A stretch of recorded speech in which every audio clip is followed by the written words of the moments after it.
Sports Talk Live for the culture. We're here on a Saturday, August 15th, with the usual suspects. I can't, Coach Greg's the usual suspect now. He was a guest. Usually. He's on the show all the Disappeared time. on us for a little bit, though. He disappeared. I got a little scared. He disappeared on us for a little bit. Yeah, I do the construction thing on the weekend, man. So, I just had to carve it out, put it on my schedule, make sure I'm here. Love doing the show, bruh. Yeah, Oh, definitely. man, love having you. Definitely. How's it going, Jonathan? Sorry, I got that Black is Beautiful, That's all. They gave me a mug, The brewery only had 12, They say, we got to make sure you get one out of the 12, so. Yeah. That was a little awesome. I paid mine for it to somebody in the movement, beer drinker, so she's enjoying that. I got a Black is Beautiful mug as well. I don't know if Duke is frozen. Is he a little frozy up there? Looks frozen. He looks frozen because he's still muted, and he ain't moving unless he... I mean... He's practicing his mannequin look, We definitely... he mimed up out there. Duke, if you can hear us, you may want to try to reconnect and unmute you. Yeah, I asked to unmute, but I think he's Yeah, I saw that. He's he's got to be frozen. Yeah, he's got to be frozen. I think he's frozen. Come back, drop off, come back. We'll be here rapping, talking about sports, and definitely one of the things I hit you guys up with. I usually behind the scenes put together a program, a topic, and what we're going to discuss and shoot it out to you. But I wanted to get you guys some impact on what you guys thought. Start working a little better now. It was sports, So I wanted to get your guys' take on. Hey man, that's how I be sometimes. Did it when you were supposed to do it, you wouldn't have had this problem. Jonathan, you're on air. You might have to mute him down. Yeah. He's having a conversation. Yeah. But one of the things I was looking at, Duke hit us back when you come in, is we're getting ready to start the NBA postseason, which they've put together a nice little run here. They've been the bubble bunch, as we have described them and called them. They've kept the mitigation of COVID-19. They've been working on that and doing well with that. And moving forward, now they're starting to play these playing games, which is interesting because you got in the West, you got the Portland versus the Grizzlies. Portland has to win one game. Grizzlies have to win two. They're going to play today and tomorrow. But a lot of the conversation lately has been about the great Damian Lillard, who has really, who's always been a tremendous player, but I think he was kind of on that secondary tier when you started talking about the great players in the NBA, shooters, and along those lines. And there's been a lot of talk on, has he gotten enough credit for what he's done and what he's accomplished in the NBA. And the talk has been Dame versus Kyrie. Who do you take in that situation on your squad as your guard? Dame Lillard or Kyrie? You asking me? Yeah, that's everybody. It's out for man. You know what is scary, man? He's playing in Portland, so he's playing on the West Coast, basically in obscurity to the folks on the East Coast. Mm-hmm. So when, I'm like, Dame Lillard, like, he's just a regular player. And I start watching a couple of games, like, wait a minute, this guy's lighting it up. I mean, we see Kyrie all the time. So, you obviously would give the nod to Kyrie because you see him all the time. But now, after watching a few games, I'm like, damn, he's a little bit better than I thought he was. So he's definitely, he definitely opened up a few eyes for me personally. But if I had to, my gut feeling right now, I'd be leaning towards Dame Dollar. And then you got to realize the team's they're winning, but they're not.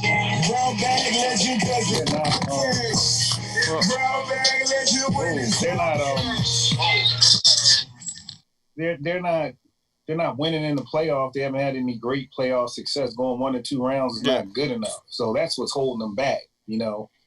That to me, that's what's holding them back. Yeah, and I think you got to win playoff games. But he's he's hit some big shots in the postseason. But a lot of times it's about like what surrounds you, what team, what environment you're on. And Kyrie played with LeBron James. So there's been a lot of talk about Kyrie, Kemba Walker, Dame, who's better. Has Kyrie just been in a better situation? Has he just been fortunate to who he's playing with?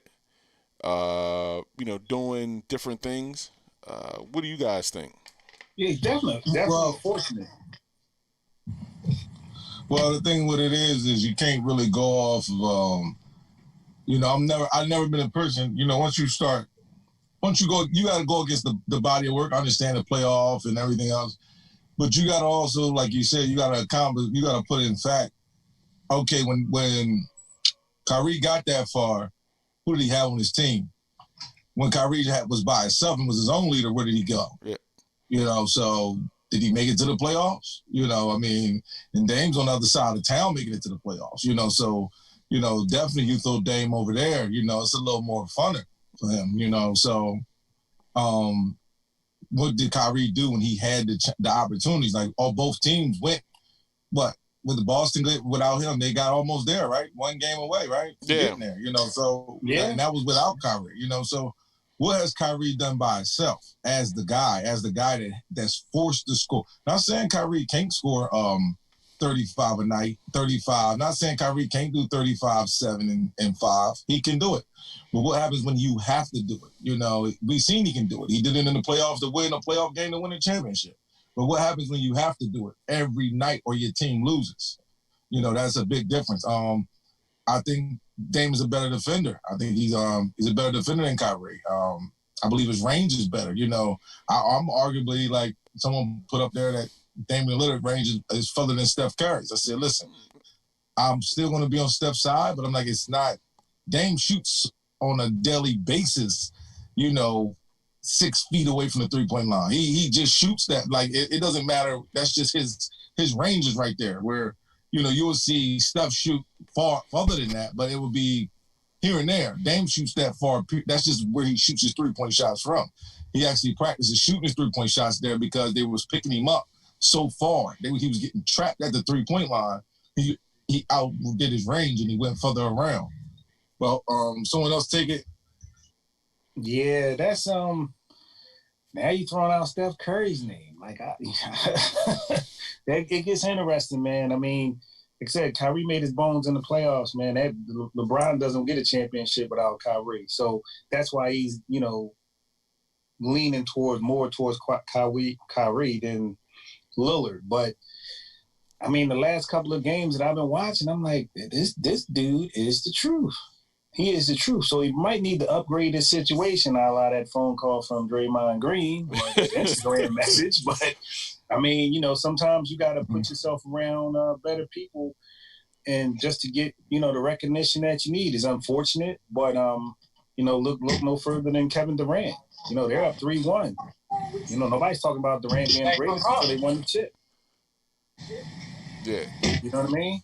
True. You don't talk about Durant. Oh, Brother Duke, you got to get some volume. Yeah. So that's the issue. You know what I mean? Nobody talks about these guys in that light till they start winning championships. I mean, look at Russell Westbrook, look at James Harden. And that's the thing. And that's the thing. Like, when you start, what has he won? But what's the situation you've been into? And that's just how it goes. Everybody talks about chips, and then when you try to get on a team to win the chip, they criticize you and they say, no, you're just trying to front run, you're just trying to jump on, and with a team. But everybody has that conversation. Well, what has he won? But you have to look at the situation and how everybody's playing and what they're doing, and you see that certain players just weren't on championship teams, but they did a lot of work. I mean, they just weren't going to be getting the opportunity to compete on that level. But you can tell they were tremendous players. You can't take away what they accomplished. And I think Dame's one of those players that, look, he's not trying to join up with anybody. He's going to run it in. I'm here. Yeah, he's back. I'm back. I'm back. Brother. Yeah, we were talking about Dame. You had talked about that. Definitely, Duke is one of the things you wanted to talk about, and his performance this year in the NBA and getting some light, getting some shine, and starting conversations. I had thrown out there Dame over Kyrie.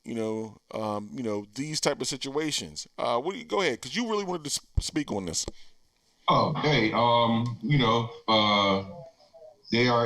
professionals are in the business of entertaining, right? He is a top ticket seller, right now. He's must-see TV. There's not a lot of superstars in the NBA, It's just not. I mean, we can count on our hands who they are. He is one of them. More importantly, what I think is, he every night, he's an every night type of guy, and what we're seeing with him as far as scoring is extremely prolific. Guys just don't walk around just dropping 50s and 60s. And they're not, Portland, as we know, they're not going to a championship. We know this.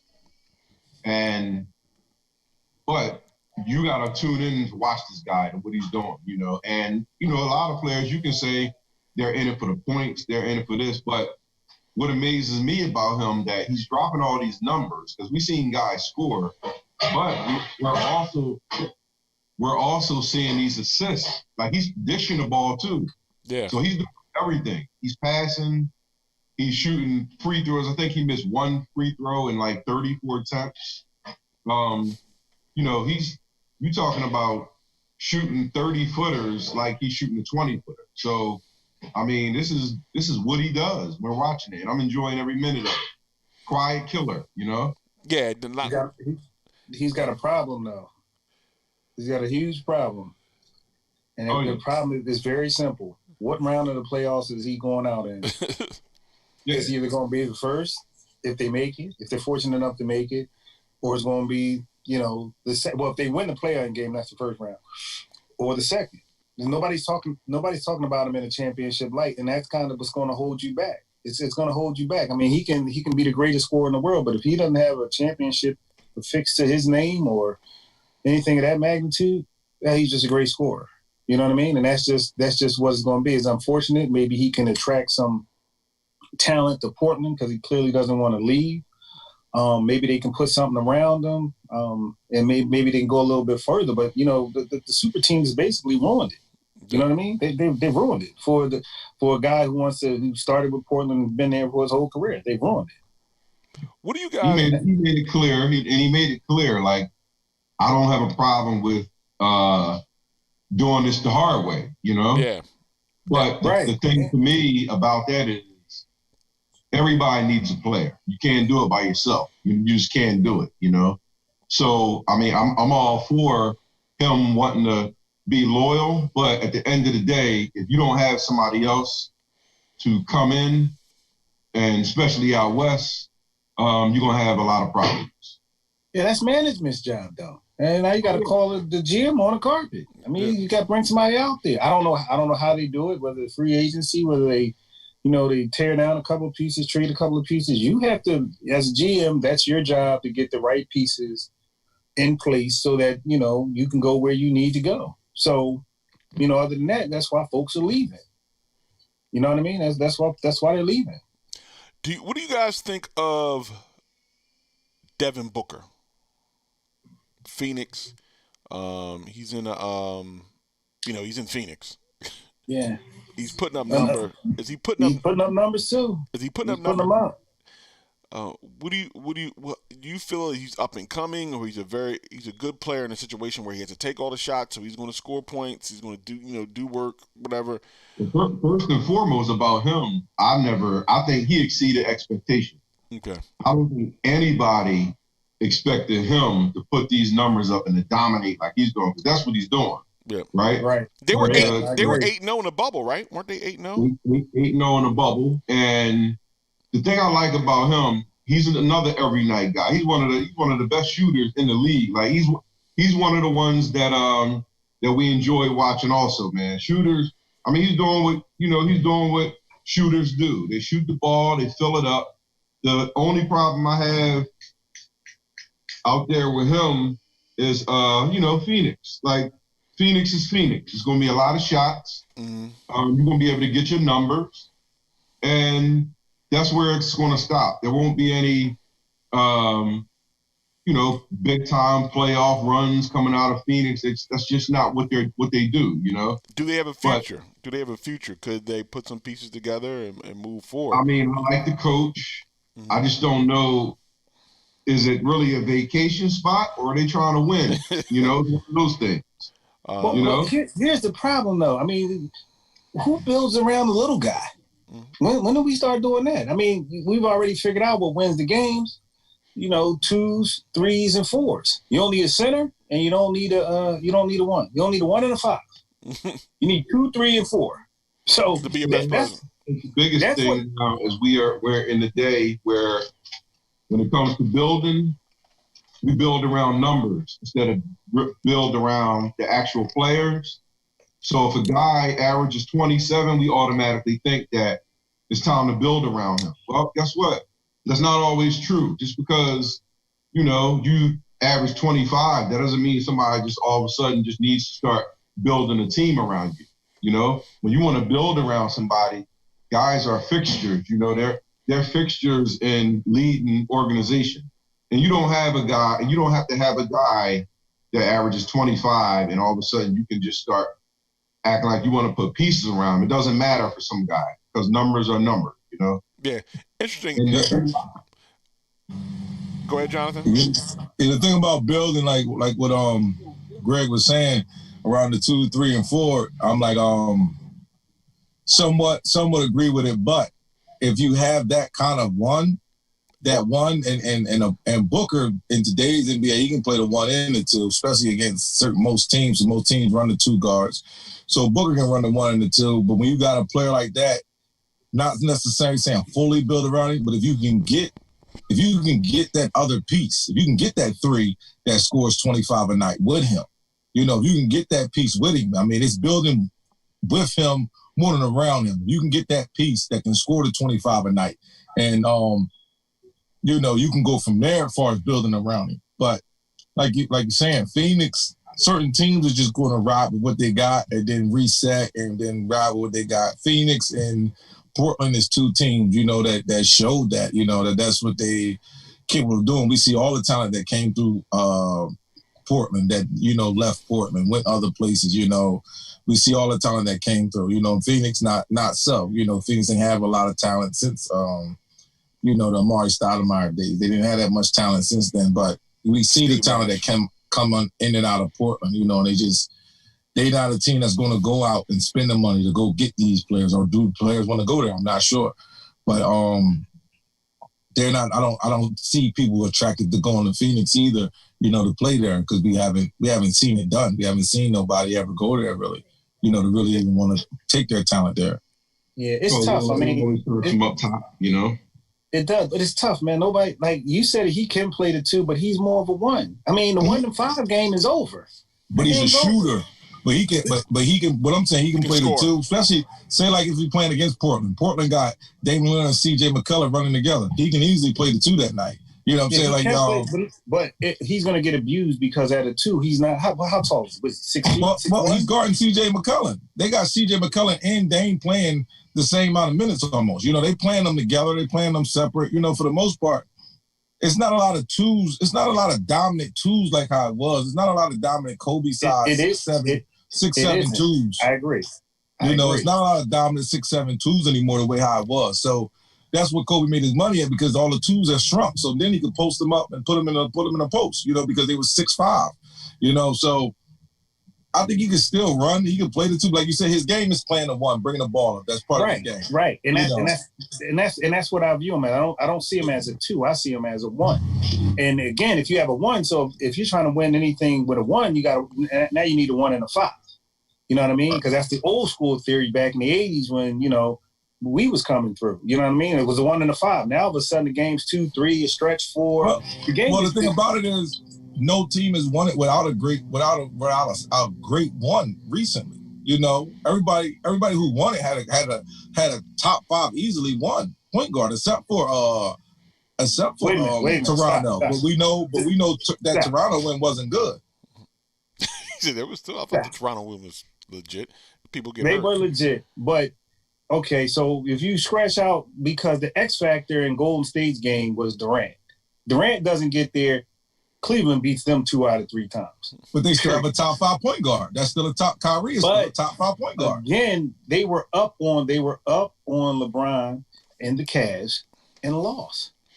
So one's not gonna get it done. They're still a top 5 point guard wins. You saying LeBron wins? He is a top 5 point guard. I give you that. But that's the formula as of late has been 2, 3, and 4. Period. Right, but guys are interchangeable too. What team? No team has won without a top 5 point guard. Since when? I mean, since Kobe with Derek Fisher. Like, I mean, no team has won without a top 5 point guard in a long time. Well, you definitely have to have, and that hasn't changed.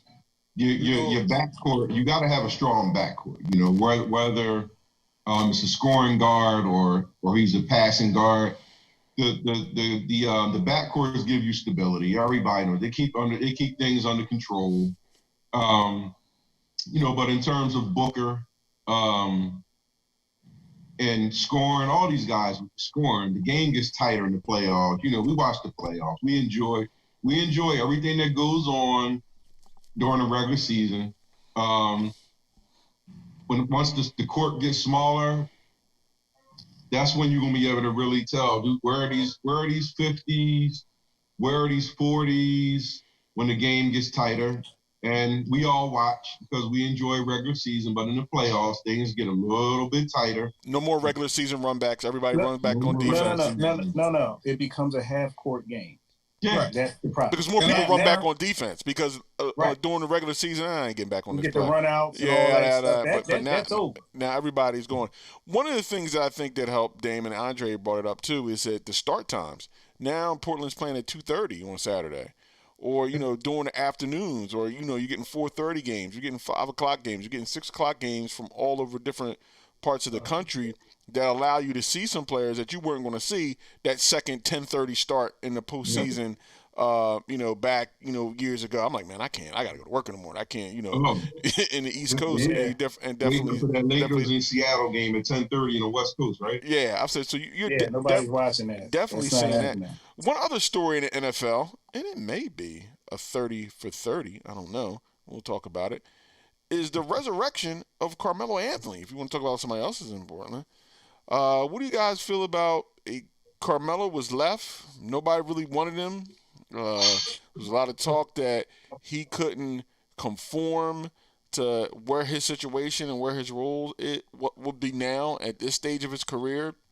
But he has come back and he's contributed and been a nice addition. What do you guys think about the Carmelo story? Just a scorer, never played defense at a high level. I mean, he can get you some buckets. I mean, whether if his mindset changes and he can come off the bench and provide you, 12 to 15 points a night, that's great. But in a defensive situation, I still think he's a liability. He's just a liability, man. He doesn't move his feet fast enough. He's tall. You figure should be a willing defender, but unfortunately, he's not. But in the limited role, dropping buckets, yeah, he should be good doing that. It for me, very deserving to be on somebody's bench. Should have never been out the league one. Yeah, but I agree. At the same time, it's situational. You got Dame cracking the split and Melo sitting on the line to kick out. I don't think that when you get into the teams with the guards who really aren't looking to dish to crack the splits and dish, I don't think Melo becomes a real good fit, especially in the half-court thing. But if you have willing and able point guards that can see the floor and able to find open guys, I think that benefits Melo. And you got a guy like Dame. Dame is going to find you. And this is what we're seeing. Melo, that's the one thing that he always could do, was shoot the ball. So that's he's going to do that. So yeah, I think I think it's just, but I just like the story that people kind of have written him off. And that was like kind of strange to me. I was like, well, this guy still can put some points up. What must be going on? Like, because you hear like, why wouldn't anybody bring that kind of veteran scorer off your bench? I think one of the things where people were worried, does he know who he is now? Does he have? Is he going to be content with that type of situational play, that type of situational scoring when we need from you? We want to limit your minutes because we want to get your minutes, quality minutes. It's not about quantity of how you play. We want to play you in spurts and give you some time. So I think that was one of the things with Carmelo, and he's kind of, once given an opportunity, he kind of came back and jumped on it. That was one of the interesting stories of the bubble, well, of the season. Being the pandemic is the biggest issue of the season, but that Carmelo was just left out there, and I was like, this guy probably looks like he has some talent left. Moving forward. Could use it. I think that was the sad part about everything. Like he's a guy that you still can play. Everybody could use a guy on the wing that can knock a jumper down. But I think with him, if you're looking for him to lead your team, then I think that's where everybody went wrong at, because he's not going to give you 25 or 22 every night.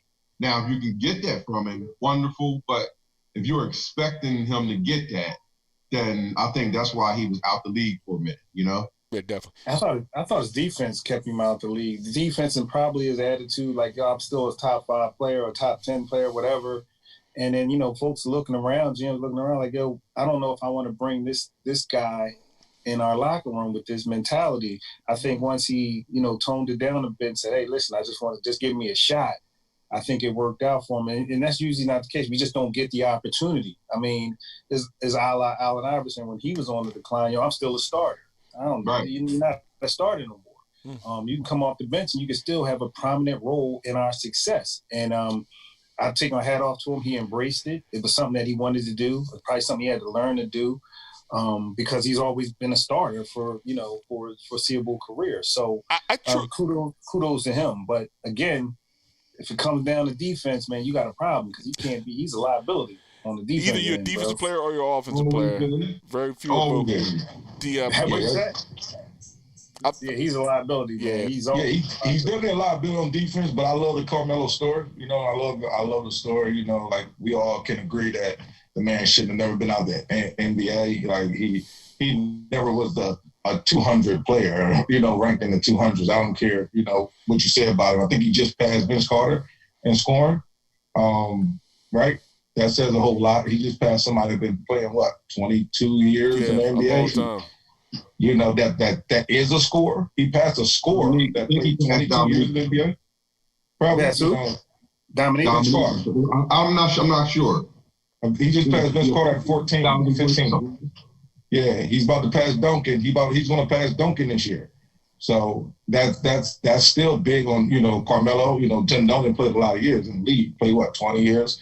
And he's going to pass him, and that's somebody we know put up buckets. So, but I like the Carmelo story. I'm rooting for him. Like you said, Greg, he's definitely not who you want to put on when you need to stop. You need to stop. You want to put him on a bench or move him off of the go-to player. Right. I agree, but if the man can give you 17 quick in a quarter, he still can do it. You know what I'm saying? Not saying on a consistent night, not saying every night. We know that, but you can get your moments where Dame is getting dry. I actually watched it. Dame is going dry. CJ McCullough is being hesitant for pulling. Carmelo ain't got no problem with pulling. Like, not at all. Outlaw, bro. He got no problem with pulling. Never. If Ben Simmons had 10% of Melo's letting it go, then somebody might be okay. Maybe not going to. We were getting that a little bit. From 3-point line in the ISO, in the post. Listen, man, he never saw a shot he didn't like, bro. Listen. There's few players like Melo and myself. If we're inbounds, we're in range. Exactly. He's at the 3-point line, yo, layup. You know what I mean? Nah, man, it's just they just special individuals, man. He definitely got the range. It's just, I mean, why didn't the Sixers get him? Yeah. It's crazy. I mean, this guy can shoot. We don't have any shooters, but they. Well, I think the Sixers didn't get him because you had to have a real, like, Embiid is y'all dominant player, but y'all still are in limbo about Embiid or Ben. So to me, the Sixers didn't have a real alpha male like a Damian Lillard. Like, you got to have an alpha male on your team to me to take Carmelo, because for one thing, we don't want Carmelo to ever think that this is his team. So if Carmelo goes to certain teams, that's going to be his team. So that's why everybody thought he was going to go to L.A. Like, okay, he can go to L.A. and play behind LeBron. He knows that that's not his team. Certain teams, you got to have that real dog to really know that, okay, this is not my team. In the trenches, they're going to Damian Lillard. They're not going to go to Carmelo. No question. And the crunches in the trenches for the Sixers, on the other hand, Carmelo gonna say, "Give me that ball." You know what I'm saying? But they did it. They did it with Butler. They did it with Butler when it got hot and heavy. Yeah, when it got hot and heavy, man. They did it to Jimmy. He made 2 game winners. His first 2 games, first what? First two of the first 5 games. It became Jimmy's team in the fourth quarter. I mean, when it got down to no nonsense, and he was moving. I mean, it was bully ball, and I think I don't know if folks were scared of him. He just had that aura about himself, that mentality or that reputation that preceded himself.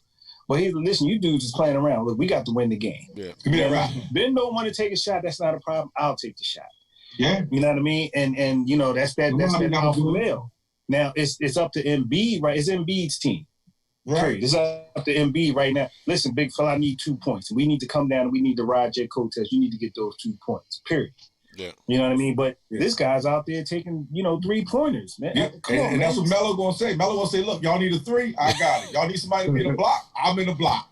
Wherever you want me at, I'm there. Melo on the block, Melo at the 3-point line. Look, wherever you at, ISO, look, put it up. I got it. Let's go. Yeah. Back to the basket. Hey, you got the play-in game. Western Conference today at 2:30. Portland must win 1 game. 2:30. And Memphis must win 2 games. Double elimination going on. What do you think about this idea? Is this something that you think the NBA will keep around moving forward? Nah, man. That devalues the regular season. You know what I mean? You play all these games and you get the 8 best teams on each side or whatever, and you go from there. They got 8. Yeah, you don't need. We don't need to play in game, man. This is not college. This is not little league. This is the professional sports. You know what I mean? There's a criteria for you making the playoffs. You know what I'm saying? Like, I don't even like it with baseball when it used to be dependent. You win 102 games and be sitting home. Somebody won 103. That's what you play the regular season for. To me, it devalues it. I get it this time around because of the pandemic. You might have left out somebody that might have been, qualified to make the playoffs, but because of the what's going on in society, didn't get an opportunity to finish the season. So I'm okay with it. But no, man, this one and done, nah. We don't need that in our game. We just need to win the games that you have during the regular season, and then make the playoffs and make the playoff push from there. And it's been interesting because they've been talking about somehow, some way, emulating some of that NCAA tournament drama in the NBA. Maybe a mid-season tournament, something along those lines. But it's interesting. So they definitely something they've been toying with and thinking about moving forward with some type of play-in scenarios. But I mean, you get an upset. You get a crazy upset. Like, you know what I mean? Imagine, And the thing about it, a bottom tier team, like, what's Portland. That team? Loyola of Chicago made a run. You know what I'm saying? Oh, they beat the number 1 team in the nation. Yeah, they had a bad night that night. Yeah. You get them in a 3-4 game, 3 or 5 game series or whatever. Loyola of Chicago's not winning that series. They may win a game. Mm-hmm. You did that University of Maryland, Baltimore County. Then they wake up. Win a game, but when it comes to 3 and 5 games or whatever the case may be, 7 game series, whatever. No, the best team's going to win. You're giving an opportunity to a lesser team who may have a good day that particular day. I don't think that's right. I mean, for college, they're looking at the 8th and 9th seed, so they're saying how much difference is between their 8th and the 9th seed usually when it comes in. It's about a game and a half, and I think they're figuring let's get some excitement, let's get some juice into the postseason before it starts, so we'll make a move. I mean, we understand the different circumstances now with the pandemic, so you're doing things to try to tweak and twist and test. It'll be interesting to see if this is around, next year or some form of it where they're trying to get some of that NCAA one and done magic. I want to jump into the playoff scenario. The Philadelphia 76ers, the 6th seed, they will be playing the Boston Celtics, the 3rd seed. Pre-pandemic, we can all say the Sixers were underachieving. We can not at home. Not at home. They were 29-2 at home, and on the road, come on, you got to be better than that on the road. You got to win at least. But they sub 500 on the road, right? Yeah, so definitely sub 500 on the road. Yeah, which gives you the 6th seed, which gives you this. Do you think the Sixers can win this series without Ben? And if they don't win this series, have we finally seen the end of the process? And you would expect another major change. They just made major changes last year, but you would expect a major change in coaching, major change in your top 2 players moving on. What do you guys think? Well, somebody's got to go. I mean, they're going to use unfortunately, to me, they're going to use the excuse, well, Ben's hurt. We want at full strength if we come up short in this playoff run. And it's a legitimate argument. But at the end of the day, I don't think our pieces fit, if that makes sense. I think somebody has to go. I think the message from the coach, unfortunately, right now is dry. And I don't think he can get them to where they need to be. But the question is, if you let the coach go, what coach are you bringing in? I mean, the only one out there that seems to make sense is Mark Jackson, but does he want to leave the left coach? Does he want to leave California? I mean, Thibodeau's off the board. I mean, what other qualified coaches out there if you make that drastic of a change? Because right now, for me as a Sixers fan, I'm a 4-for-4 guy, but as a Sixers fan in particular, they're missing something. The pieces don't fit. And that you got to hold people accountable, whether it's the general manager, Brand, or it's the coach. Somebody brought these people in and thought they were going to be successful. And right now, unfortunately, it has not happened. So somebody has to be, somebody's feet has to be brought to the fire, because we need to be going further along. Right. And I agree with everything Greg is saying. Like in professional sports, and Sunni, we touched up on this topic. I don't know anybody in professional sports that has a 6-year process. I don't know about that. Yeah. It's usually 3. You might get lucky if you get close to the championship in that 3rd year, but I've never heard of a 6-year process. So now with that being said, I think when Butler did not sign back, I think that set them back. Because they were on to something. They had this rugged guy who's bringing some toughness, and we know what Embiid could do if he's healthy. There's no question. And I think when Butler decided to head to Miami, I think they were like, man, well, now what? We had a guy who was going to bring, some type of identity to our team, and he left. Now we're scrambling, looking around, expecting the Ben Simmonses to step up, expecting the Tobias Harrises to step up, and I don't think that they're those type of cornerstones for a franchise. Can they play? Yes, but you need people to lead, especially when you're going into the playoffs, and that's what Jimmy Butler brought to the Sixers, and they don't have that. So you ask yourself, where do we go from here? Everybody's on the chopping block to get blown up. That goes from Jennings to Tobias Harris. I would not move Embiid unless it was something major coming, in the type of, in another superstar. But something has to happen, because we've seen this process has been, like I said, how long is the process, Yeah, I think the problem is Ben, as sad as it is, You know, there's a lot of people that just didn't like Ben. It took me a while to really like, if you're going to have Ben Simmons on your team, you got to have a two guard that can shoot darts. You got to have a three that can shoot darts. You got to have shooters around him. You got to have Ben with Klay Thompson at the two and Kevin Durant at the three. Like, you got to have someone that can really shoot the ball. I'm saying shoot the ball, because if he has to create, and then he cannot play with guys that sit around. He got to have people coming off screen, Rip Hamilton type guys coming off screen, moving around. He got to have all that going on, you know, for him to be at his best potential. If you just have him with guys sitting around, it's not going to work. He's not Iverson. He can't do it with guys just sitting around and he just get and do what he wants. That's not Ben's game. And I think that's the part that's hurting Ben, and that's the real part that the team didn't understand for some reason. I don't understand why they didn't understand that. Like, you gotta have 3-point shooters around that guy. And they gotta be people that can move around, come off screens, come off there, move. He need moving parts for his brain to really work, for his brain to work, and for him to find the backdoor cutters. He need all that. He need all that going on. You know, go ahead. Yeah. Well, here's the problem with the Sixers. You have a 2, a 3, and a 5. That's what they got. That's not a winning combination. Never has been a winning combination. 2, 3, and 5 never been a winning combination in the league. So that's the problem. Why don't you think so? I'm curious to know. I'm just going back historically. You know what I mean? I mean, like I said, we grew up. The reason why I say that is 5. Do we really have 5s now? You know. Well, Embiid's a 5. Embiid's not a 4. So that's what I'm saying. Like, let's just get to the number game. I mean, for folks that can follow along, everybody knows what the numbers are. I mean, when's the last time a true center, right? Because he's a true center. Yeah. You know what I mean? He's a true 5. He's not a 4. He's definitely a 5. So when's the last time a true center has won the chip? You got to go back to what, Shaq? Yeah. You got to go back to the late.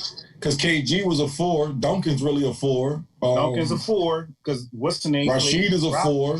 Rashid's a 4. Right. So when you're looking at the number combination, the Sixers, in my opinion, they have the wrong number combination. I mean, even if you put Ben at the stretch 4, he's not stretching. Okay, he's not stretching anybody. Ben's not stretching anybody from the 4. Right. So Ben is a snuggle 4. He needs to snuggle to the basket. Right. Yeah, that's what I'm saying. To me, they just got the wrong number combination. So who do you move? I mean, it's scary to even think about moving somebody. I'm just going. People have been dancing around this issue. I'm just going to call it what it is. Ben Simmons, the number 1 pick, hasn't lived up to what he's supposed to be. He's supposed to be a generational talent. He hasn't been a generational talent. In the era of shooting, he can't shoot, and he hasn't developed a shot, and he's scared to take a shot. So I don't know who you're going to beat if the best one of your generational top players in the league can't score. Not alone just take over a game offensively, but just get hot sometimes. You're not going to win. You know, that's right. the big. I agree. And now he's looking at almost off injured. You know, first year he didn't play, then his back, he stopped playing, came back, his knee. So now you're throwing that in the scenario right now. The issue with the Sixers is they built this team around this guy who was supposed to be something at the 1 that was going to come back and shoot. You don't put that together to that team because you felt you got Horford to spell Embiid because you figured Embiid was going to get hurt for some time, or he may have an injury, or nights you don't want to play him back to back. He could be in the 5 spot. Embiid will be nice and healthy, come and well rested, come from the playoff stretch. But I think the key is Ben Simmons hasn't been generational on the court. I mean, so you give up on him. So right now you're saying, if I'm reading this correctly, and I'm trying to read in between the lines, you've given up on Ben. I've been giving up on Ben. I'm just saying what the failure is. Why? That means so call a spade a spade. So he needs to be moved. He needs to be moved. I mean, it's no ifs, ands, or buts about it. He hasn't lived up to be the number 1 pick. He's a little bit better than Markelle Fultz. You know what I mean? But he hasn't lived up. Call spade a spade. Yeah, I'm to the point now. Like it is what it is. I mean, it's time to move. It is, and you're right. You hit the nail on the head. You know what I mean? I mean, that's the.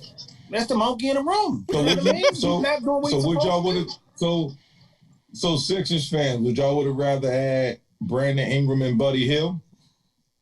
I would have never took. First of all, I'd have never took a kid from Oklahoma. That's the first problem right there, man. They just ain't play. They just ain't play enough basketball for me, man. To be going down and grabbing somebody from that school. I mean. So who do you think y'all should have put?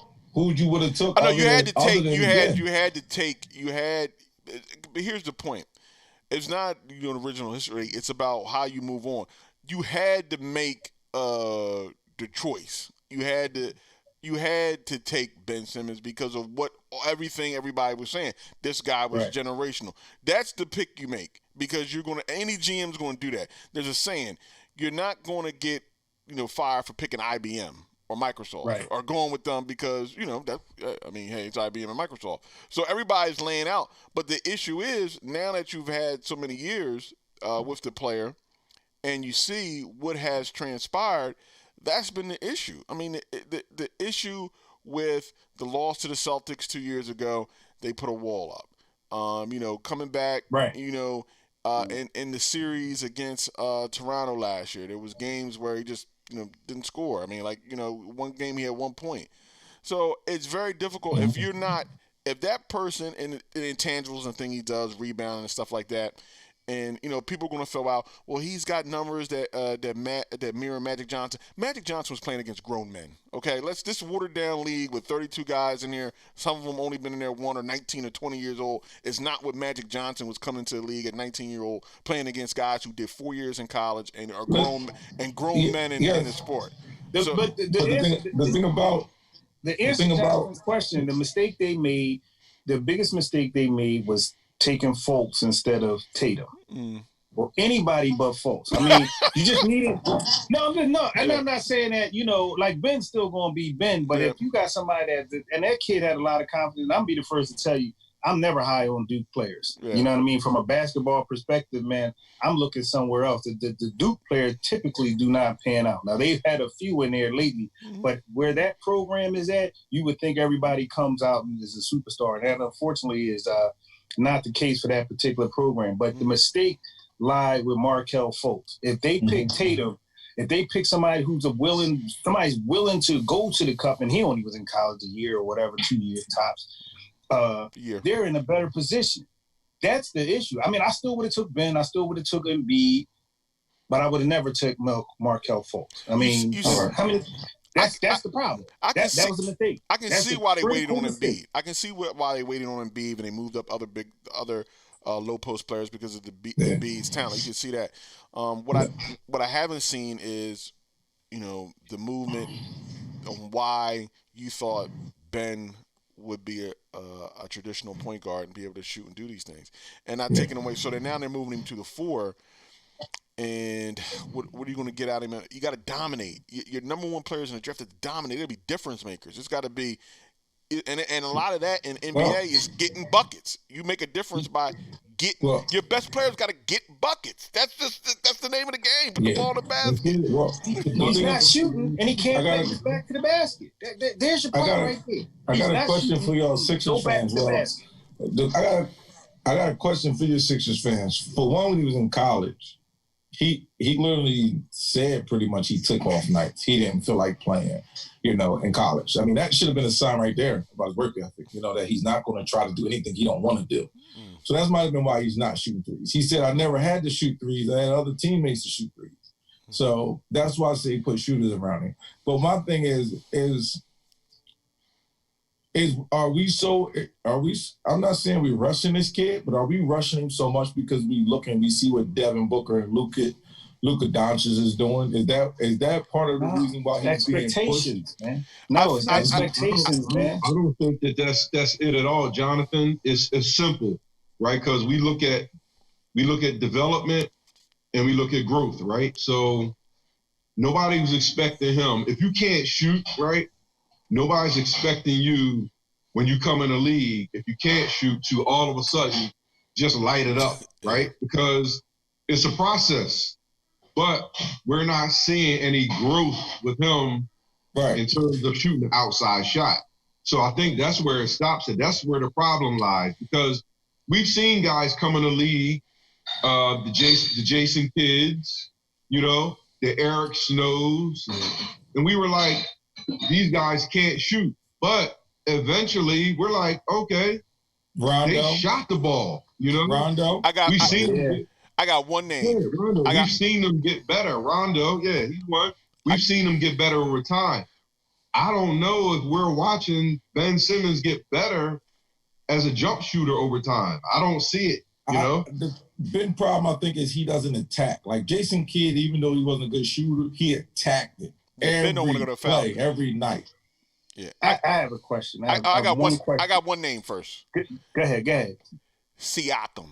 Siakam's growth, development put Toronto into the World Championship, and Toronto still. Siakam has a better offensive half-court game than Ben Simmons right now. Absolutely, Siakam. I agree. Siakam.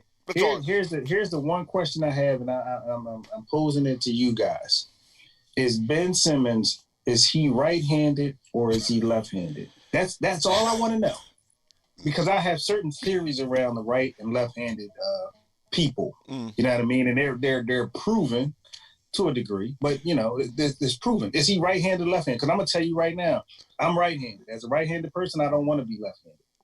Now that's a left-hand phenomenon. Okay, well, you know, when I was growing up in school, nobody wanted to teach a left-handed person how to write, so all of a sudden they started writing with their right hand. You don't see a right-hand person throw with their left hand, but eat with their right hand. You don't see that. That's not our trait. So the question that I see him taking jump shots, he's shooting with his left hand. So I'm assuming that the man is left-handed. Now, if you want to say, it's a basic test. When you go eat, you eat your dinner or you go sign a check, what hand are you using? Is he using the right or is he using the left? I use my left, but I'm right-handed everywhere else, but I use my left. Again, but what hand, when you write, what hand do you write with? Left. So you're a lefty. Yeah, that's I'm a lefty. What lefties do. But that's what lefties do. Lefties pretend to be right. Righties don't pretend to be left. You ever notice a right-handed person do anything with their left hand? Ben Simmons is pretending, Greg? Is Ben Simmons pretending is what you're saying? No, I don't know what he is. I see him take shots with both hands. Oh, he's ambidextrous. No. He has a dominant hand. Everybody has a dominant hand. Just tell me which one it is. Please. Just tell me which one it is, because then you can make a determination on what he's trying to do. I mean, there are definite advantages to being right-handed as opposed to left-handed. It is. The world is a right-handed world. 90-something% of the people in the world are right-handed. Yep. That's a known fact. You know what I mean? Left-handed folks have challenges that right-handed people don't have. I mean, you ask left-handed people. It was always a benefit on the court because people tend to run to your right hand. Because you face so many right-handed people, it gave you a little extra because you're going to your left. Because you tend defensive drills will force people to the left, and then they're weaker hand. Yeah, exactly. And so then all of a sudden you're forcing a lefty to a left, and he's like, "Oh, thank you, bye." And that gave you a little bit of advantage sometimes on the court because before people had to just your natural instinct is to take away the right hand. That's your natural instinct. But you think about the basic fundamentals of basketball. If you're a right-hander, you come down, the court is in front of you. If you're on the right-hand side, the last dribble is with your right hand, the ball goes out. If you're on the left-hand side and you're shooting towards the basket, which is to your right, one dribble with the left hand, right hand goes up. The left-hand people are turning their body. They have to square up on the court. Righties don't square up. You just whoop and you shoot the ball. You don't have that issue. We don't. They do. It's just unfortunate, but that's how it is. And it's like that in every sport. You go to football, you get a left-handed quarterback. Which way you like to throw the ball, son? To the right. Why? Because he's coming towards you. You'll never hear a right-handed person tell you that. It's the same whether I'm throwing to the right or to the left. I'm throwing to my left. I just have to square my shoulders up, turn, and deliver the ball. He's not coming towards me. He's not running away from me. You want to roll to your side that you're dominant to. If you're right hand, but I'm just saying. Think about it. Yeah. Even the trajectory of the ball is different. The spin. Everything is different for the left-handed people. That's why right-handed people, the ball comes straight in. Lefties, it comes in on the curve. You have to get used to playing with them. That's why Bill Belichick likes left-handed punters because the ball comes off their foot different. And then 90% of the world is right-handed, and now all of a sudden the ball's floating the wrong way. Well, it's the same. I think, and this is just my opinion. You know what I mean? I just think that I would love to know what his, dominant hand is. Because if he's a right-handed person, why the heck are you taking jump shots with your left hand? And that makes no sense. That doesn't make sense. But I can't tell you if he's right-handed or left-handed. He can use both of them well, but some might say that he's the unicorn. But can the Sixers win this series? I don't subscribe to that. I don't. You get into a fist fight, right? And I hate to be talking about fighting. You get into a fist fight, you either right-handed or left-handed. Period. That's it. So I'll give you a basic example. Most right-handed people get into a fight, not the boxers, right? You get into an average street fight. What are you looking for? A haymaker from the right side. Yeah. Woo, that's what you're looking for from the right. Guess what? The left hand's not coming back. After he throws a haymaker, that's pretty much it.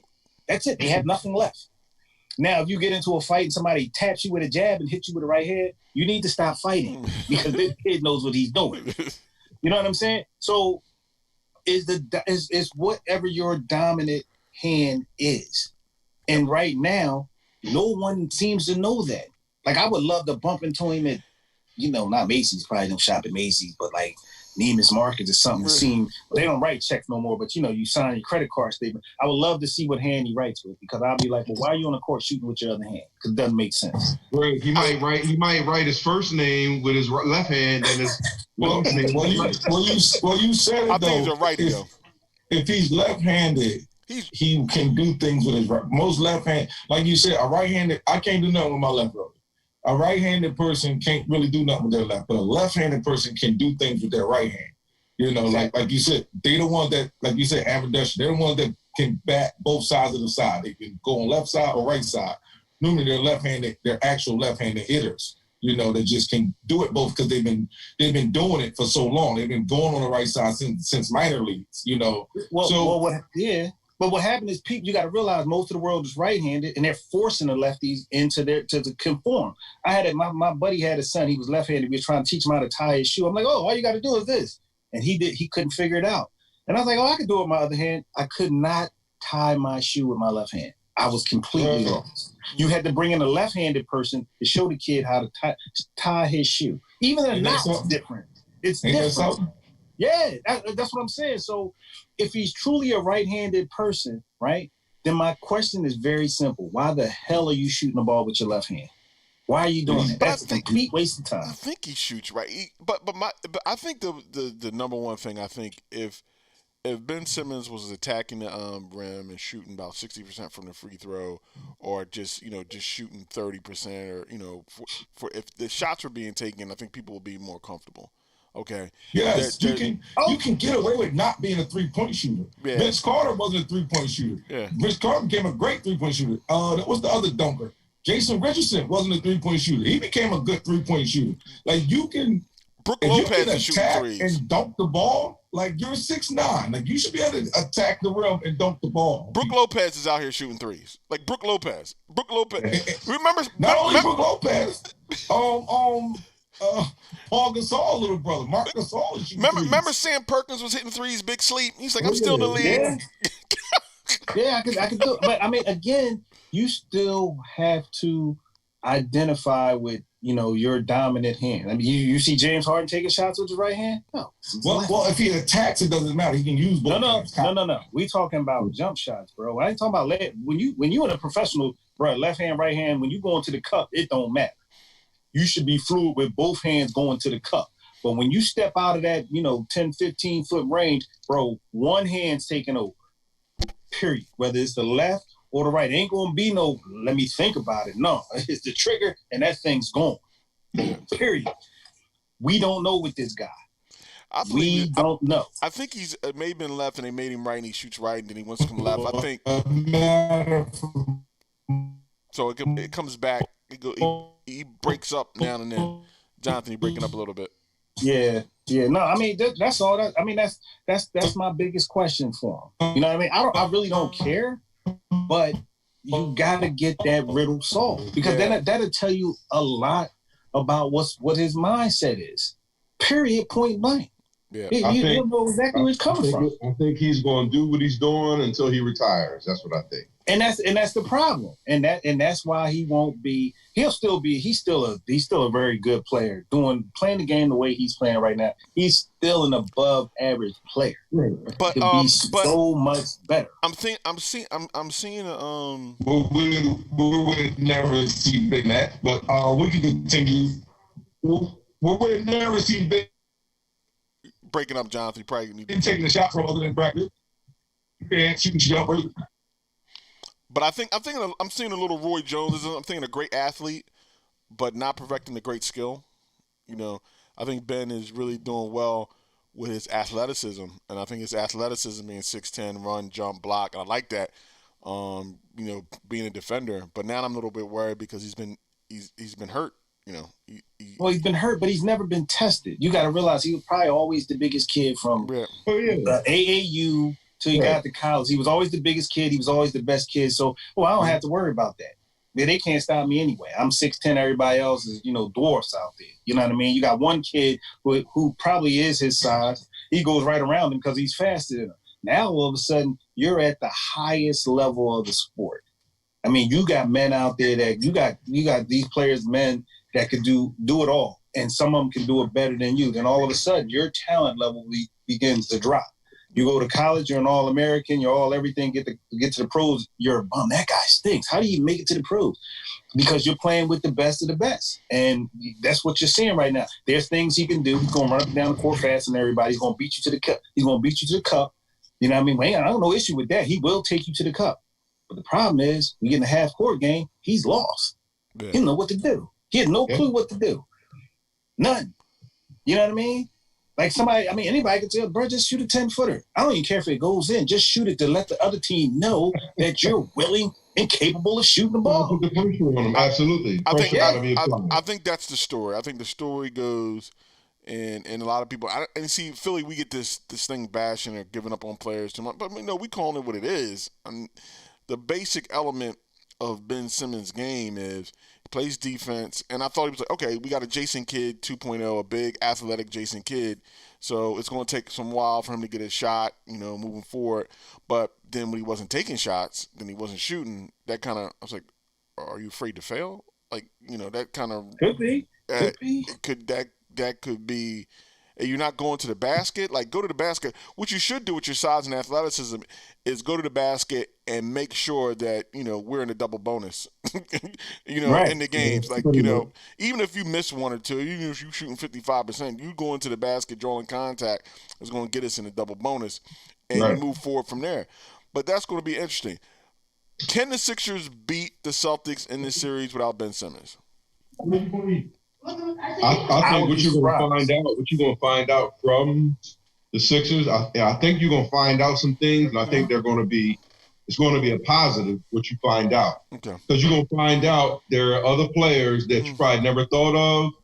They're going to be hitting open shots. So it's going to kind of make Simmons look bad. Right?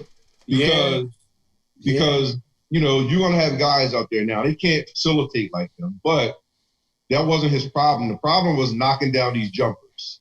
Right. So if you're able to play defense and knock down shots, I think that's what's going to happen with the Sixers playing Boston. And I think it's going to be a closer series than what everybody thinks.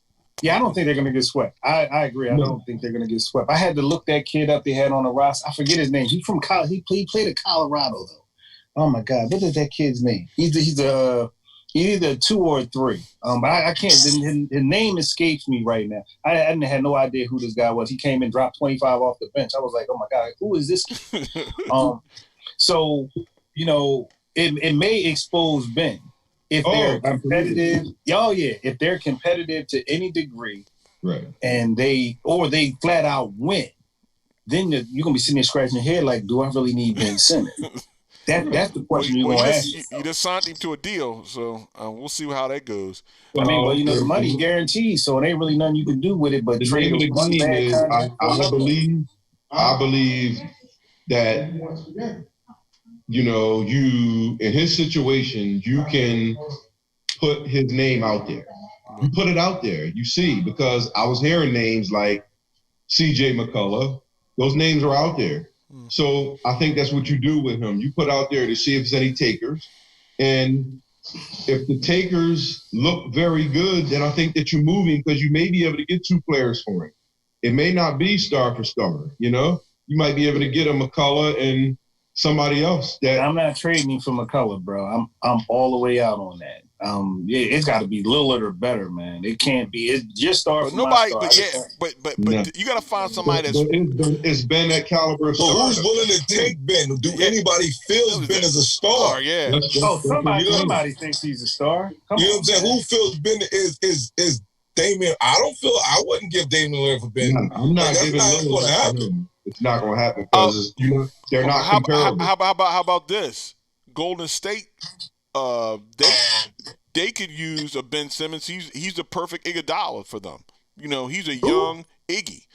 I thought you said Iguodala for Ben. Harrison Barnes. Yeah, he fits. Everybody shoots except him. He can play defense, get in the transition. He'll get a lot of assists. Iggy will put that ball up from the corner. Yeah. But they don't need Ben to put that up for the quarter. They need Ben to.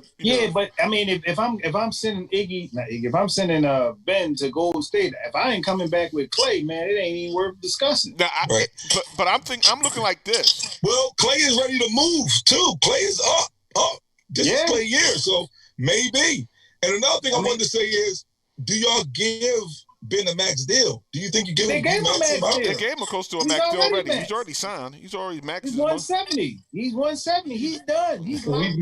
He's maxed. He's loaded. So why am I learn how to shoot? I'm already generational wealth. Why should I learn how to shoot?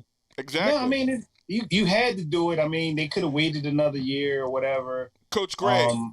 Yes, sir. I'm just saying I'm moving Ben to get rid of a bad contract. You know what I mean? It may not be what I get. I don't have my max contract player on my roster that can't do max contract championship things. You know what I mean? Listen, man, you got $101 million coming off the bench. So, man, you got Horford too. Man, listen, man, somebody needs to be somebody's feet. Brand needs to be held to the front. You paid $101 million for. But there was talk that Brand wanted to move back up Embiid. They wanted to move. Brand said y'all gave it to me. Y'all gave man, come on, y'all man. Gave it to Chris Webber. Y'all gave it to Chris. Yeah, I mean that right there is a bad. Y'all gave it to Chris Webber. Man, I'm gonna go even further. $170 million for Tobias Harris.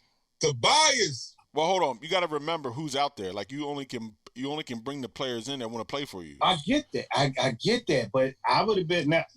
My issue is. But I don't think. Why the heck did Jimmy Butler want to leave? Why? Yeah. Because he looked around. I'm playing around a bunch of chumps. That's why he left. But I think he didn't want to be here. I think Ben's inability to shoot and score makes Richardson and Tobias be what they're not. They have to be better players, better offensive than you're not because it's too much weight on them. They're not that player. Your superstar first-round draft pick has to be able to drop that 25, 26 a night, 27.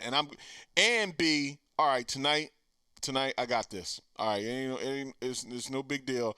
But see, Sixers never got it together, man. Like, I remember that Andre Miller scoring 25 a night. I said, what? He's not a 25 a night person. But Sixers was bleeding so bad, they didn't have a choice. Right. Andre Miller was putting up 25 a night for y'all, man. I said, yo, this don't happen. Yeah. Andre Miller is 16, 10, and 6. That's his game. Why did he score 30? Why Andre Miller scoring 30 points? That's not his game. He's a floor general. Yeah, no, I mean, they clearly they've made some bad decision. They've made some bad decisions. I mean, sometimes their hand was forced. I think Brand, he tried to go all in and thought he could keep Butler, and it just didn't work out for him. You know what I mean? I mean, I applaud the move. I mean, he got rid of some junk. I mean, Rocco and Dario Saric, who they love. Look, these people got to go. But the kid, it backfired. He didn't stay. You know what I mean? So that's the conversation you got to have. Listen, bro, we're going to bring you in with the thought to keep you here. You know what I mean? If you don't want to stay here, then there's no need for us to go after you because we're moving pieces. And basically, we lost 3 players in the mix for Jimmy Butler. 3 of them. You bring Tobias Harris, and Tobias Harris wasn't that type of player for the Clippers. He played for the Clippers. He did work for him, but he was on the Clippers at that time. He played for the Clippers, bro. Yeah. I mean, you brought in a guy that was dropping buckets on the Clippers, man. Like, yo, man, before he left, can you name any of the players that were playing for the Clippers? And Tobias shot better, but he had to move down. But, he shot better. Tobias Harris is not the issue. Tobias Harris is Tobias Harris. At $170 million, the issue, that was the market. And then who you going to... You can't pay him $170 million. You got to pay who wants to come work for you. Like, you can't, like, if Jimmy Butler didn't want to be there, what was the plan B? Like, Jimmy's like, I'm not playing. He didn't have a plan B. That's what I'm saying. He didn't have a plan B. He didn't have any options. He didn't know. He backed himself in a corner. You know what I mean? Because he thought Butler would stay. Butler was a wild card. Butler was an alpha male. Came in, harassed the coach, cussed the coach out. You know what I mean? Calling the coach all kind of stuff. He can't stay. This guy's got somebody got to go. He can't come in and tell the coach what to do. Yeah. You can't have it. But, he left. So now they backsliding like, well, what do we do to fill this void? Oh, we got Tobias Harris. Who the hell's Tobias Harris? I mean, he's a good player, not a $170 million player. I disagree. That's bad money. For $170 million, he need to be the 25, 11, and 4. Something like that. Man, some nights Tobias Harris is dropping 15 to 17. Yeah. For $170 million? That's a bad deal. It's a bad deal all the way around. Mistakes have been made. The process, unfortunately, is over, as we know. Yeah, it's done. They've made mistakes. I mean, the only piece that they literally can hold on to with any bit of confidence is Embiid. Yeah. But, again, 1 and 5s don't win you chips. We shall see. I want to jump into the NCAA for a second. It looks like the SEC and the ACC is still trying to play football. Oh yeah, it's about the dollar down there. Yeah, Big 10, Big 12. Said pause. No, the Pac-12. I thought it was the Pac-12. Oh, okay, Big 10. Yeah, Big 12's in. Pac-12. Pac-12. Yes, the Pac-12. Pac-12 said no. What do you guys think? Are the stadiums going to be packed down there? Well, what's scary? Here's the scary thing. They said that the football, the commissioner of the NCAA came out and said, we can't control what college football does. I just laughed because they said, there's no fall championships going to be given out by the NCAA during this fall. Yeah. But we have no control over football. Yeah. So, yeah. So that in itself sounds retarded. But, okay. So the SEC is playing Power 5. The ACC is playing Power 5. And the Big 12 is playing Power 5. So you got 3 out of the 5. We'll just put one of our teams in there and we're competing for a chip. We need this money. So to me, it's clearly monetary. You know what I mean? Because you're just gonna get 2 SEC teams in the college football playoffs or whatever they have. That's all you're gonna get. And everybody thinks the SEC is the best conference anyway. Our bottom feeders can win in the Big 10. No, they can't. They're bottom feeders for a reason. I'm just not. I'm just not sold on the SEC. You know what I mean?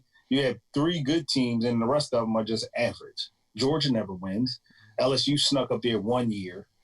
They've got 2-3 championships, but it's all been Alabama. Mm-hmm. It's all been Alabama.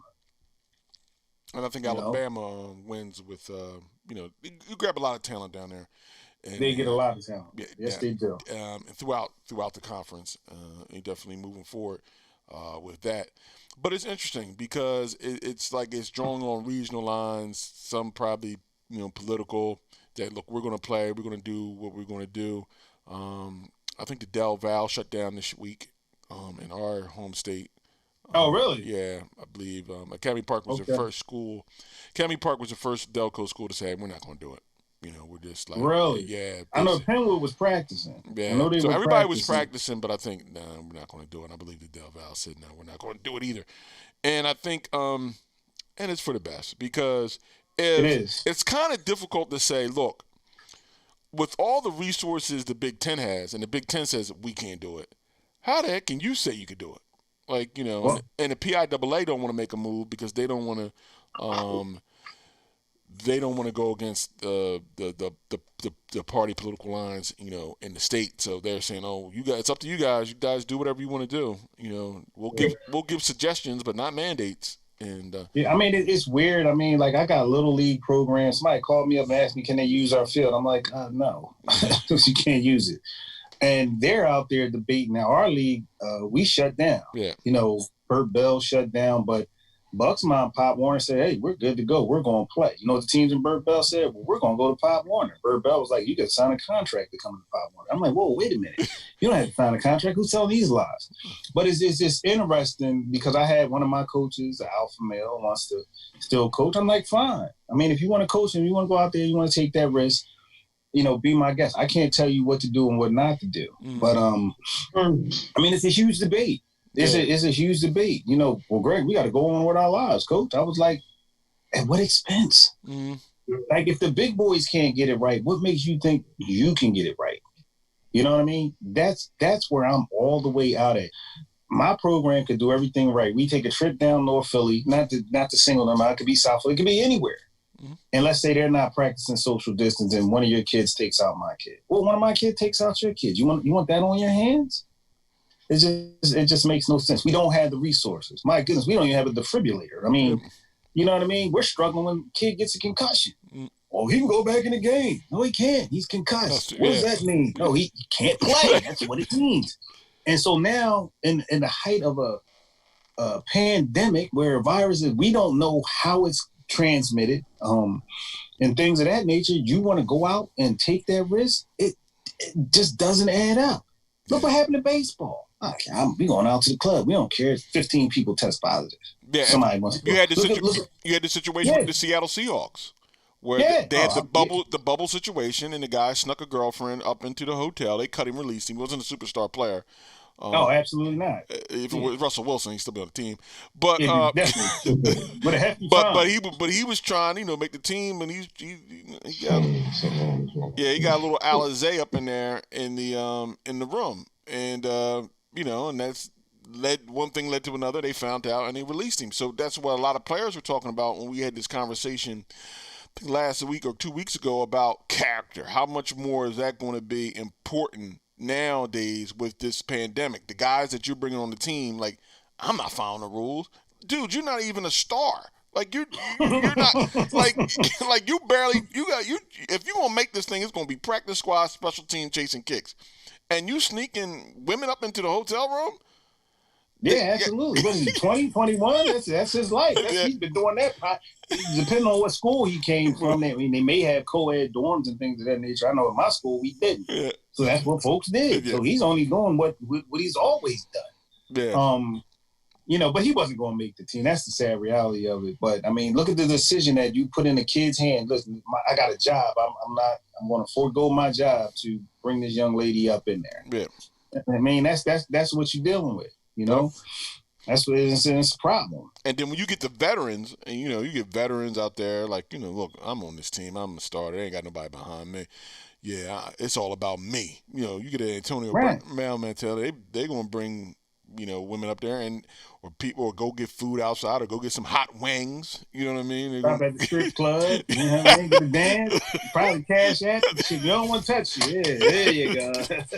And then you move on out. So now you deal with those situations, and it's like, how can you control that? How do you expect young people to get the value? I know this money's essential, but my dad used to say it's tough. My dad used to have a saying, dead people don't pay bills either. So, Yeah, I agree. I mean, it's tough, man. It's just an unfortunate situation, and folks is just trying to manage the situation. I mean, at the end of the day, they're playing sports for money. Let's be perfectly clear. This is big time. This is $1 billion business. There's a billionaire boys club is what it is. We got to get these dudes out on the field. There's no reason, no secret why the SEC is playing football. No secret why the ACC is playing football, because this is what funds their institution. Yep. I mean, they got these, and Notre Dame has temporarily joined the ACC to be in the league this year for football. Oh, absolutely, and can play for the championship. Yep. You know what I mean? Because they have 100,000 seat mausoleum out there, and you need bodies in there. Yeah. You know what I mean? You think? I mean, it's crazy. What's going on? You know why the 1AA or the FCS teams backed out. We're not playing the D1 teams anymore. We're not getting a $400,000 check no more. We're not getting $1 million check to go get smoked by Penn State or Ohio State or whatever. You know what? This is $2 million right out of our checkbook. You know what I mean? No need to play the game, so they can shut it down. You know, it's unfortunate that money is driving this whole thing. But they don't even care about the fans. And then you got some states that, well, we're going to let X amount of people into the game. What they going to do, draw straws to figure out who goes into the game? Yeah. I mean, how do you do that? How you going to do who's going to be in the suites? Because can you social distance in the suite? You got to cut down the suite time because that's where all the big money comes from, renting the suites and the TV revenue. I figure we can get some games on television. We'll be able to generate some revenue, keep our TV contracts, and get that money flowing in. And then we'll let half capacity in the suites, and maybe 35% of the people in the stadium. I don't know. It just seems like. I told you if it was me, you know what I mean, I'd be setting up the pay-per-view. You know what I mean? Because people are buying. We don't have anything to do. Yeah. We don't have nothing to do. So if you told me to watch a basketball game is $10, listen, I ain't got to pay for an overpriced beer, which is $10. Yeah. I ain't got to pay for parking. I don't have to pay for, any paraphernalia. I can go throw my Sixers shirt on and sit in the confines of my own home. It just costs me $10 to watch a game. Well, where do I send the money at? People will do it. You know what I mean? That's just where we more TV to have it. More TV to have it. That happens. Yeah. More TV to have it. Yeah, talk to more people. I mean, you got to do what you got to do. I mean, I'm not going to the game.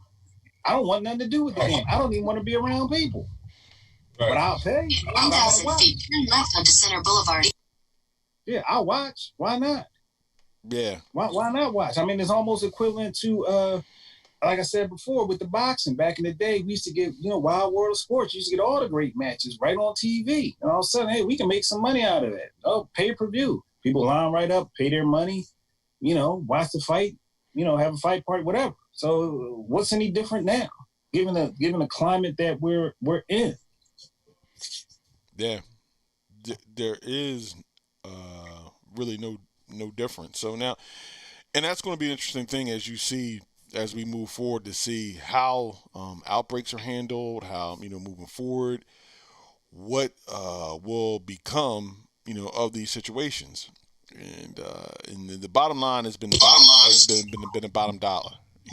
That's been the bottom, and that's what the motivating factor is with all this. Nobody's going to come play, because you're trying to generate revenue and generate money, and it's nothing more. And you can't try to sugarcoat it and say anything else. We want to play because look, it generates money, and I got to keep that money flowing in. That's the only. I got bills to pay, bro. Yeah, I got bills. You know what I mean? You got all those scholarship players. How much of those scholarships worth per person? 100,000, 200,000? I don't know. They still got to be paid. You can't cut them. Professors, everything. What you gonna? It's a machine operating on these college campuses. No, it's and sports funnels the whole operation. Right. Yeah. Big component. Millions off of payroll. Like, how do you? So, what you gonna do? Where are you gonna get the money from? I mean, it was a fascinating question for me.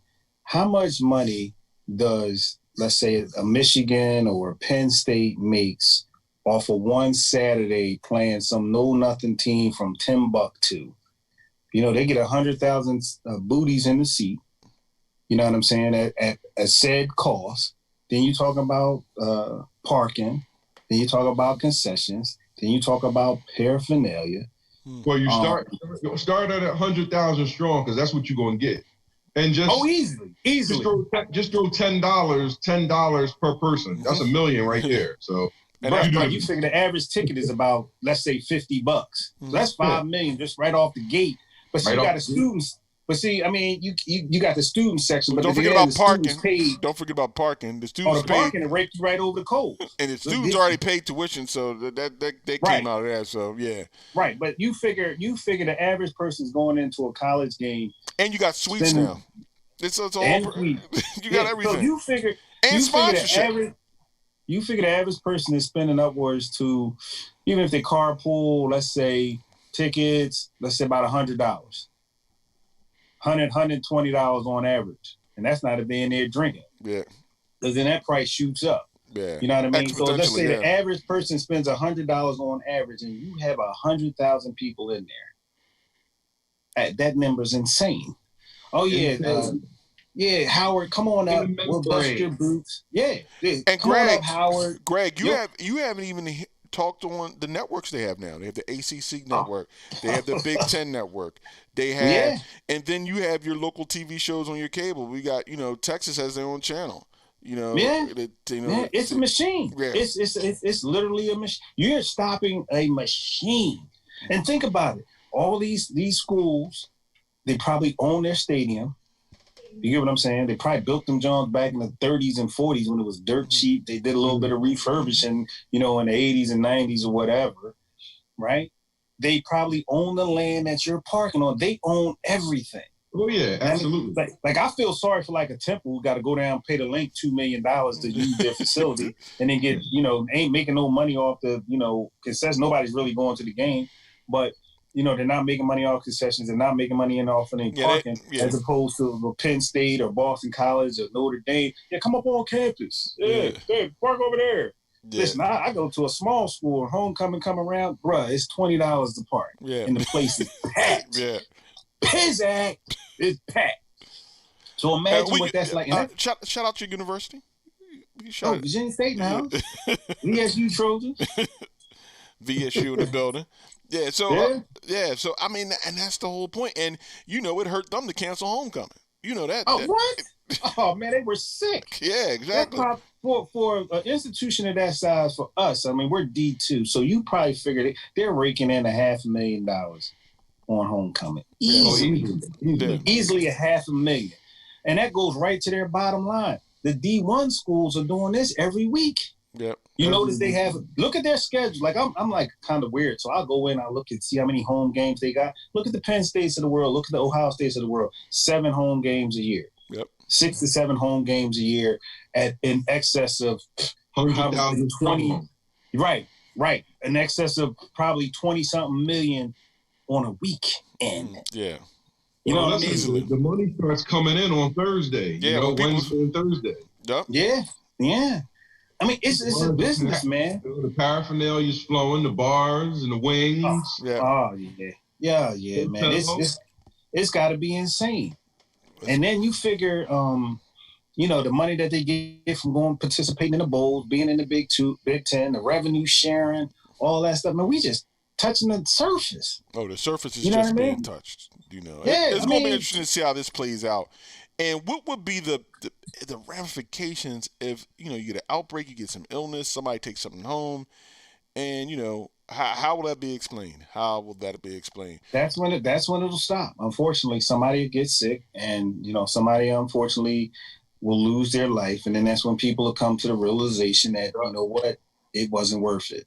You know what I mean? Yeah. If somebody, God unforeseen, somebody in the NBA goes down, somebody in the hockey league goes down, somebody in MLB goes down, and it's sick, and they're really sick. Forget catching it. I mean, you can catch it and survive, but if you catch it and it becomes, life-threatening or takes your life, then people will sit back and be like, damn, this ain't worth it. Or you're tracked to somebody else who grabbed it from you because you're asymptomatic. And that too. Right. And that's when you'll sit back. That's when the world will be like, yo, we need to stop. We need to really come up with a cure. We need to really figure this out. And you'll start seeing folks gravitating toward, we need to come up with a vaccine. We need to fix this because something happened. We're not proactive. We're crisis. We're crisis central. Crisis management, reactive. You know what I mean? And that's just not good. But, and then again, it's the dollar. It's the almighty dollar.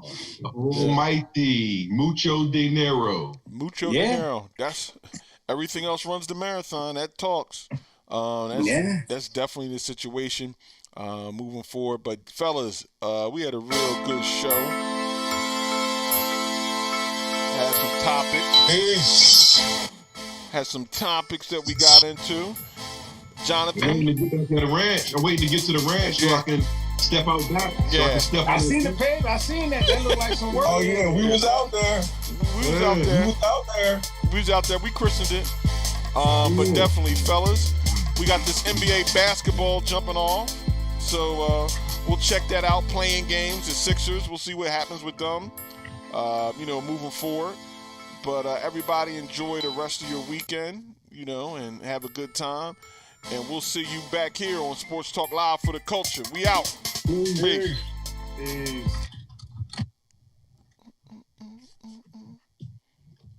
Good show, fellas.